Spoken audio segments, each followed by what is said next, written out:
દિવાળીના તહેવારોની શરૂઆત થઈ રહી છે। 11નો આજનો દિવસ છે અને આજે જ વહેલી સવારે એની સત્તાવાર જાહેરાત કરવામાં આવી છે। જો કે વિસ્તરણ આવતીકાલે થવાનું નિશ્ચિત ગઈકાલે જ નિર્ધારિત થઈ ચૂક્યું હતું। મહાત્મા મંદિરમાં લેવડાવવામાં આવશે શપથ, એ પણ નિર્ધારિત થઈ ચૂક્યું હતું। શપથ ગ્રહણ માટે આમંત્રિતોને આમંત્રિત કરવા માટેનું કાર્ડ પણ ગઈકાલે રાજભવન તરફથી છપાવી દેવામાં આવ્યું હતું। કારણ કે મુખ્યમંત્રીએ રાજપાલ સાથે વાત પણ કરી લીધી હતી। રાજપાલે ટેલિફોન ઉપર એનો સમય પણ આપી દીધો હતો।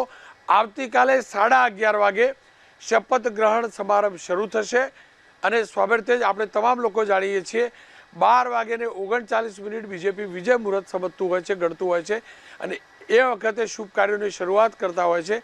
ત્યારે 11:30 વાગ્યાથી આ કાર્યક્રમની શરૂઆત થશે અને પ્રોટોકોલ પ્રમાણે જે લિસ્ટ આપવામાં આવ્યું છે એ પ્રકારે શપથ લેવામાં આવશે।